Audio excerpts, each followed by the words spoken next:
بسم الله الرحمن الحمد لله رب العالمين والصلاة والسلام على أشرف الأنبياء والمرسلين سيدنا ونبينا محمد وعلى آله وصحبه وسلم أجمعين. قال الله تعالى في كتابه العزيز: وأحل الله البيع وحرم الربا صدق الله العظيم. إلهي مهديسة وحانو horjoognaa jamac Soomaaliyeed oo ganacsato ah oo markaasi xirfadooda ay tahay ganacsiga dawada herbalka loo yaqaan ambasa daawo dhireedka, taasoo waxa weeye la soo jarribay oo dad dhaqaatiira oo culumta dibbiga bartay ay ka soo shaqeeyeen. Marka waxaa dawada tan iska leh shirkadda la yiraahdo Tianis, shirkadda la yiraahdo. Shirkadda tan marka waa shirkad ajnabiya, dibbiguna meel walba waa galaaho dadka muslimiinta iyo qeyrkoodaba dibbigu waa galaa. oo waqtigii nabiga calayhi salaatu wasalaam waxaa wax daawey jiray dadaan muslim ahayn ayaa dawo laga qaada jiray. waxaa kaloo wax daweeya dadka muslimiinta ah. dawaduna way fara badan tahay. rasuulkeenu wuxuu dhahay calayhi salaatu wasalaam: in allaha lam yadac daa'an ilaa wadaca lahu dawaa'an. ilaahay subxaanahu watacaala cudur ma uusan soo dejin ilaa ilaahay dawo ayuu u soo dejiyey. riwaayad kale waxay ahayd: maa min daa'in ilaa wadaca allaahu lahu dawaa'an fatadaawow cibaadallahi. cudur ma jiro ilaa ilaahay subxaanahu watacaala dawo ayuu u soo dejiyey. isdaaweeye addoomanka ilaahay. daweyntu marka waxa waaye waa asbaab waaye. qallaha iyo qadarka ilaahay ayaa horta fulaaya. nabigu hadduu dhahay sidaas calayhi salaatu wasalaam waxau soo istisnooday maaragtay isdaaweeye markuu dhahay cudur ma jiro ilaa ilaahay dawo u dejiyey intaan ka ahaynin maaragtay alharam walmowt, gabowga iyo markaasi geerida. gabow waxaa weeye dawo ma laha, geeriduna dawo ma laha. marka waxana waxaa markaasi lagu fahmaa ama lagu bartaa waxa la yidhaahda tajrubo. waxna wax nusuusa ku soo arooray ayaa jira, sida maaragtay casalu naxli oo kaleentood, malabka oo ilaahay qur-aanka uu ku sheegay oo ilaahay fiihi shifaaun linnaasi ou dhahay dadka dawa ugu sugankaas nascad waaye, iyo waxyaabo kaleentood oo nusuusta ku soo arooray way jiraan. waxna wax tajrubada lagu barta weeye. waxaan hadda marka aan la shirnay oo noogaga warramay shirkadda tan Tianis la yiraahdo oo markaasi dawada tan samaysa inay markaasi qaab shaqo ah ay u samayso oo qaab shaqo ah looga shaqaysto. hadda marka waxa weeye marka ugu horeysana ilaahay subxaanahu watacaala suuratu lbaqara wuxuu dhahay ilaahay subxaanahu watacaala beeca waa xalaaliyey, ribadan waa u xarimay. marka beecu wuxuu ka mid yahay waxyaabaha bani aadamka noloshiisa ugu xoog badan ayuu ka mid yahay. wa axalla allaahu albayca wa xarama ribaa howdha ilaahay. ribaduna waxay soo gashaa beeca ayay soo gashaa iyo qeyrkiisba waa soo gashaa, iyadoo ribadu markaasi 4 qaybood ay tahay. marka haddaan dawadatan waxaa sharaxaad ka bixiyey dadka ka shaqeeya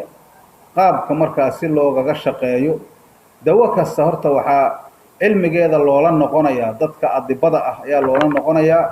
annagu hadda dawada tanaa saana maka hadlayno dhakhtarnimo uga hadli mayno, dhakhtar ma nihin.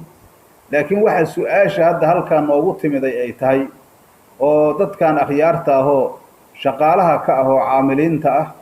ay markaasina soo weydiiyeen qaabka shaqada dawada tan loo wasaco ama loo tawsiiciyo oo markaasi loo geliyo suuqa oo loo iibsado ayaa su-aashu ay ka timiday. marka haddii su-aalahaas markaasi iyo qaabkaas aan u bandhignay kitaabka ilaahay iyo sunnada nabiga calayhi salaatu wasalaam, ilaahay waa tuu dhahay: fain tanaasactum fii shayin faruduuhu ila allahi wa rasuulih in kuntum tu'minuuna billahi walyawmi alaakhir. shay haddaad ku murutaan إلهي رسول كيس عليا وهذا مركا إله كتاب الله وسنة رسول الله واي هذا إيمان ليه هنا والله إلهي سبحانه وتعالى مركا هو الرئيس وحال ولا نقنا يا مرجع وعوي كتابك يا سنة كتابك الله يا سنة النبي عليه الصلاة والسلام يا الله نقنا إيه وحي لقى استنباضي فهم كالدقائق ذا هذي ومعاني القرآن والسنة أيا الله نقنا يا هو فقه إسلام كأيا الله نقنا يا مركا كيفية عملك كان والله يشرحي وانا دغيستي هدا حرفا بحرفنا نلو كوغو ميريي hadii nolo kugu meeshane shay walba waxa uu markaasi maqaamku u gali karo ayaanu fiirinay shariicada aan u fiirinay ma dhahayo markaasi anigaan ayaa fiirshay anigu ma dhahayo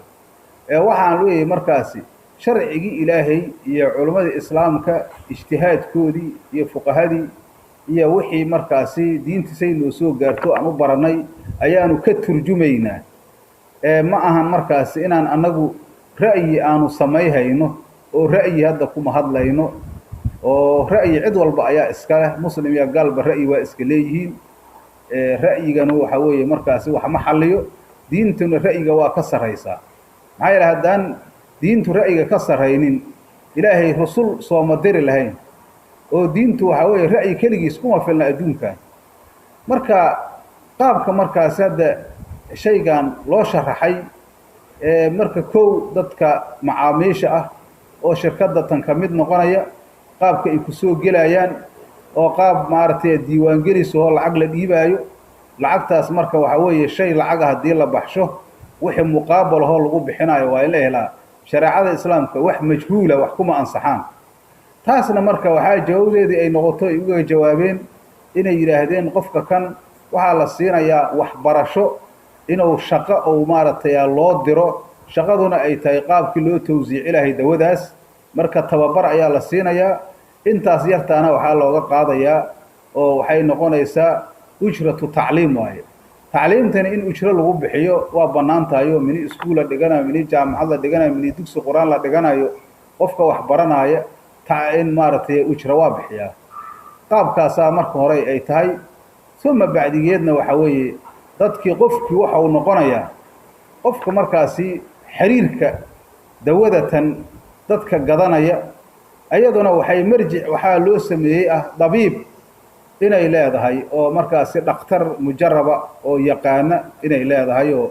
hadii misalan qofkii gadanaya oo ula soo laabanayo dhakhtarkaas oo ula soo laabanayo aqoonta u leh markaasi waxa weeye oo saas ku gadanayo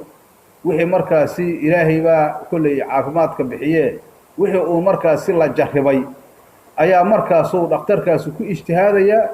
dawadii buu qorayaa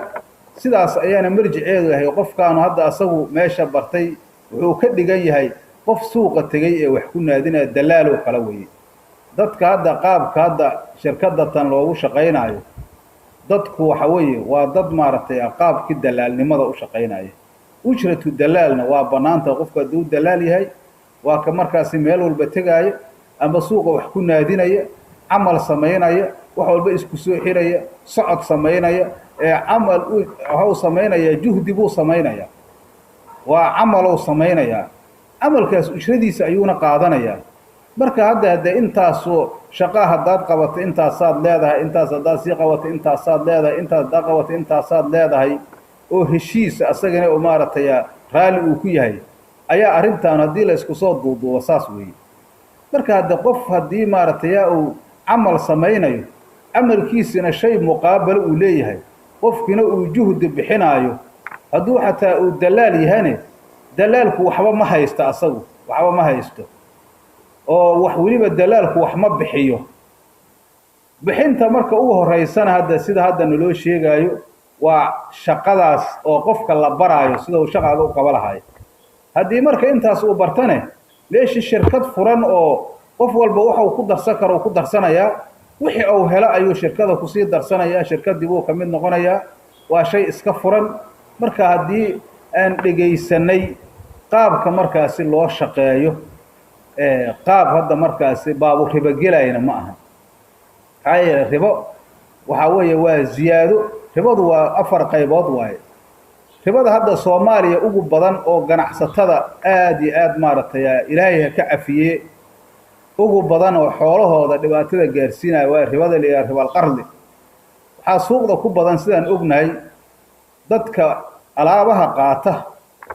beecan markaasi waxa weeye oo furan dadka alaabaha qaata dadka dibadaha ka keenay midaa ka sii qaadaya midaa dukaanka suuq bakaarka geynaya dadaa ka sii qaadanaya waa tawsiicinaya wixii baan soo gedaya intaasaan ka macaashaya adigana wixii markaasi adigu siisan ku keenaa uu leeyahay waxa dhacaysa marka inuu hadii shaygaanu 100 uu joogo markii markaas uusan lacagta uusan horay ka dhiibaynin uusan kaash ahaan u bixinaynin waxay u badan tahay Soomaalida wax ganacsata inay hadoo qofkii kaash ku dhiibayna lacag yar laga siiyo qofkii gadaal ka keenayo deynsanaayo ee gadaal ka keenayeen in loo ziyaadiyo taas xaraam way ribal qardi yaa leeyahay nabi wuxuu dhahay alayhi salaam kullu qardin jarra naf'an fa huwa riban deyn kasta oo soo jiidaysa nafci soo jiidaysa ribay noqonaysaa sababtoo qofkaanu deyn uu bixiyay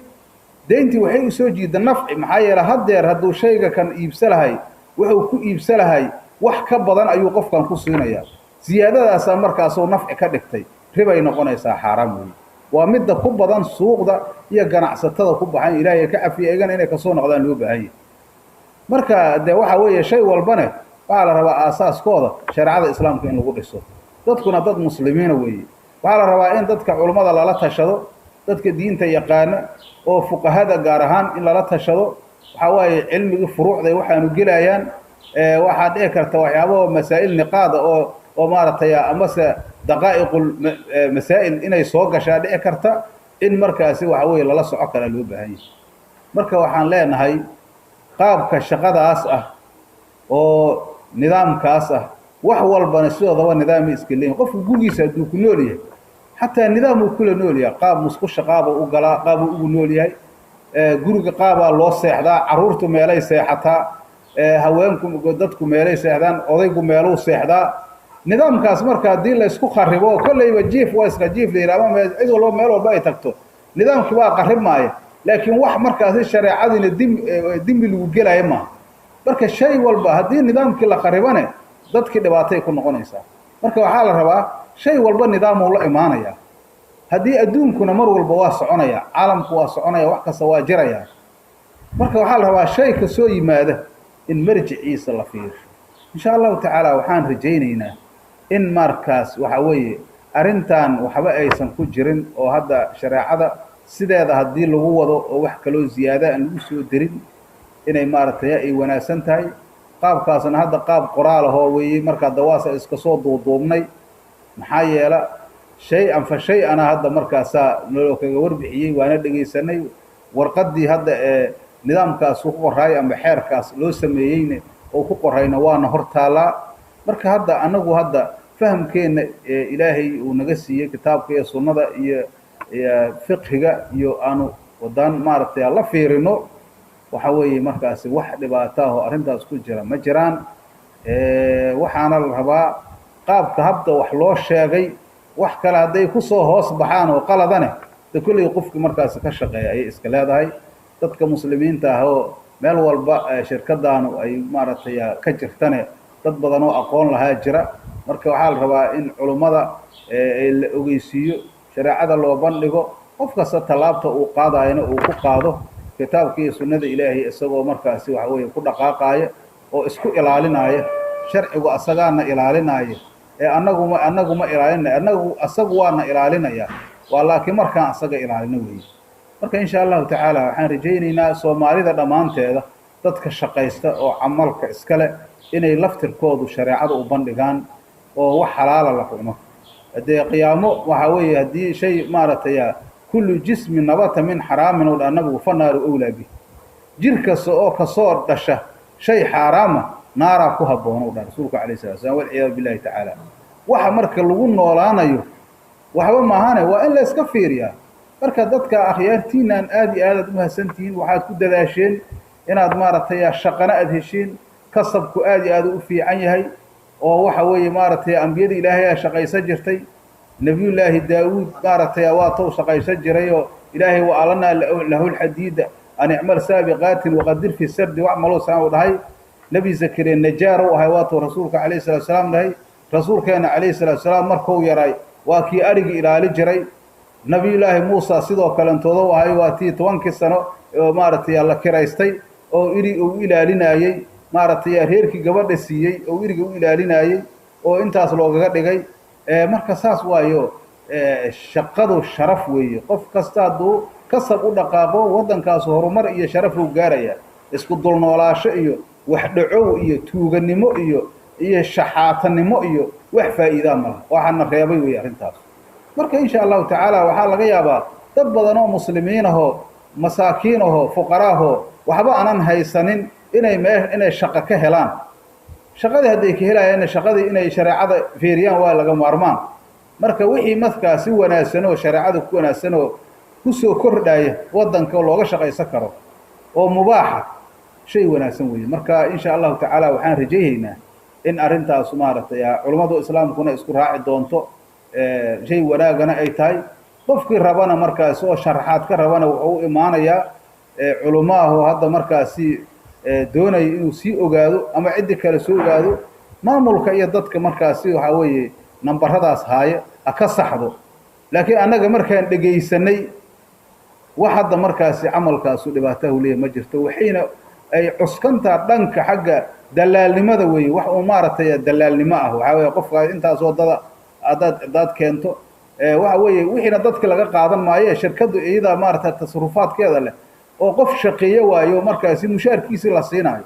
oo intaas hadaad qabato intaas aad leedahay intaas marka qofku kasabkiisa uu cuno waayo qofkuna kasabkiisa waa u banaan yahay waa maartay kasabku waxa waaye waxa uu wanaagsan waayo marka qofkaas ka shaqeynaayo qof kasabkiisa cunayo waayo qof xataa mushaar qaata ma aha waxa weeye wixii uu soo saaro oo kasabkiisa ku helo nin maanta mesela suuqa asigayo dhagax ka shaqeynaayo ama maartay guri dhisaaya ama waxa weeye wax gadaaya ama wax xamaalaya war intaas oo alaaba hada dajisa intaas aad leedahay la yiri intii qaatay ki intii ka yar sameeyeen hadba intii oo markaas la yimiday oo qaadanayo oo ala xasabi amalihi wax ku qaata sidaas aad kulay sharaxaadu saasay ay tahay sida noo sheegay marka waxaas wax dhibaato ma laha ilaahi idankiisa ilaahi ana tahriim iyo tahliil Allah iskale ilaahina hore wala taqulu lima tasifu alsinatukum alkadiba هذا حلال وهذا حرام لتفتروا على الله الكذب إلهي إنه بين أبورتنا تحليل إيا تحريم رب العزة إسكاله وحان وا حرام وح سهلا معه وحان وا حلال أون حلال هينا وح سهلا معه قفنا وح ما حرمه قفنا وح ما تحليل إيا تحريم شارع إسكاله وأنا وكترجمينا مركا وانا دعي كرتا قفكو إن فهم كويس إنا قفنا وادعي كرتا